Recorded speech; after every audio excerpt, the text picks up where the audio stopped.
Good morning, South Florida. You're tuned in to Radio Disney Kids Concerns, your community concerns program where we discuss everything you find interesting.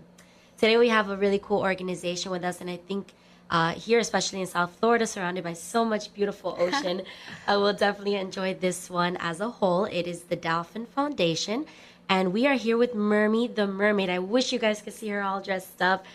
She really is a very cool mermaid, and she's here to talk to us more about the dolphins and why the Dolphin Foundation even exists. Good morning. Good morning. Hi, kids. Hi, families. All right. Well, we're definitely glad to have you on the show today. And let's start with you. Let's start talking about a little bit more about who you are, why you got involved with the Dolphin Foundation, and then we'll go into what the Dolphin Foundation is. Sounds great, Vanessa. The foundation started as a longing to be next to oceans because the founder, whose name is Elle Powers, was in New York and missed her hometown and missed being around all this lovely, beautiful oceans and knew that there was a lot of sea animals in it. So it just became like something she grew up with, and you'll be surprised, but when you are away from the waters, you will miss it. And being a mermaid, I was sent here by Neptune only for 50 years to help earthlings. So let's learn some good stuff, Vanessa. And we know our mermaids because we do have Ariel as part of our family, right? So Yay. we do love our sea animals and, of course, our mermaids. So definitely very cool that's how Elle Powers went ahead and started the foundation, Missing Home. And that's something, we talk about. We're very proud of our South Florida and being a part of it. And when we go to talk about environmental issues like we will address today, it's important to relate it to our own city, not so much always as a whole, but definitely, this is our home where we live, our surrounding areas, and it's good to take care of it and be conscious about it all the time. So that's something we will address as South Floridians. Well said. And the ocean is my home. So like you say, home sweet home. Awesome. So talk to us about the Dolphin Foundation. Tell us, its mission, again, primarily why it was founded. Now we know, why Elle Powers came back down home, but talk to us more about why it was established as an organization. The Dolphin Foundation is about protecting sea animals. Anything in the air, land, or sea at this point, it's an environmental organization. It branched out. First, it was all about dolphins. And then we thought, maybe we're not respecting the other animals because the dolphins live with the manatees and the sea turtles and the sharks and the stingrays. And so we developed the program to actually include animals on land as well, and plants, and to incorporate the entire environment because we saw that it's an ecosystem, which means that the land, the air, and the sea all interconnect. And people are part of this system. And so together, animals on land or sea and humans can really protect each other and help each other out. And I want to tell you some of these things so that you'll be probably happier because I see, being that I'm here for only a few years, that there are a few issues like water and marine life. There's less and less water and marine life, Vanessa, so we're going to talk a little bit about that. Awesome. Yeah, and that's definitely something to consider. And now that you mentioned that, our resources are something that's always limited, and that's good for the children to understand as well. And that's why we do different things like at home, like turn off the faucet when we're not using it. Exactly. When we're brushing our teeth, we don't need to have it on at the same time. Why? Because one day, it may come to a point where there isn't water, or water is very, very scarce to have, or very hard to get. As a means for ourselves. So it's very important to, support all these things and definitely conserve them. And that's something we could talk about as well, Mermi. And so the mission overall turned out to be, instead of just for dolphins, even just their general habitat, everybody they live with, their friends. Yeah, their friends and their So, cousins. It's to protect, educate, and make aware, and even fund projects that support the ecosystems. We have systems or projects at the Dolphin Foundation that actually help gorillas. wow. We're actually big on recycling because because garbage and pollution actually can turn into something really beautiful. You can take different pieces like the plastics or the bottle cap metals and create parts of technology like cell phones and parts of computers. The cell phones in particular that make up part of garbage that can, if you use garbage to make a cell phone, meaning you use the plastics and the metals to make up a cell phone. It's made of those materials, plastics and aluminums and metals. And then recycle the cell phone, you'll actually be helping gorillas in Africa. Wow. Because there's a mineral, which is like a little grain, a little piece of sand called coltan, and it's in Africa. And every cell phone has this mineral in it. And if we recycle cell phones and create less of a demand, less of a wanting for this coltan, this little piece of grain of sand mineral from Africa, and we keep all our cell phones here, meaning we recycle one cell phone to another cell phone. That means you have to bring your cell phones to places that recycle cell phones, meaning they make another cell phone from your cell phone. You'll be helping a gorilla and also helping the climate. You'll be helping to create a change, which is a positive change, which will help to increase your carbon footprint. I'm sure you heard all of these words and they're very confusing.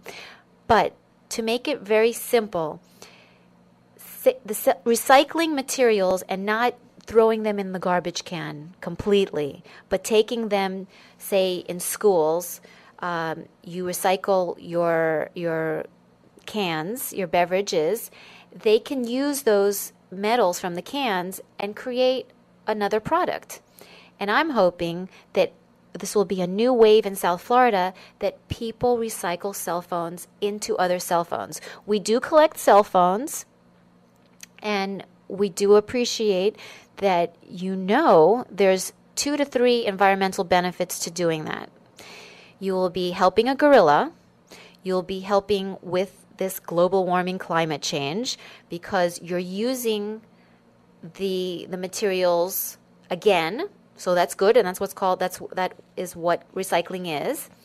And then these cell phones that you will be donating will be old, of course, and a soldier or a woman who needs this phone, say she doesn't have one, there's a collection for these. You can ask your moms about that. They can use these phones. And when they don't want them anymore, they will send them to a center like the Dolphin Foundation, a nonprofit, or a recycling center to recycle it into a cell phone.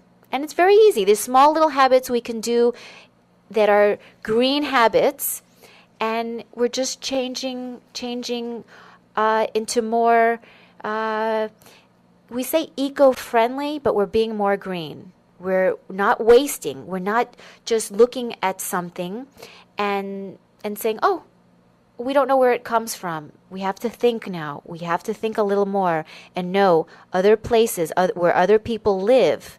They don't have a lot of water, and we're very lucky to have extra water to wash our doggies, to wash our hair, to wash the car. Other people don't have it to even drink, and to wash vegetables, and to wash meat if you eat meat.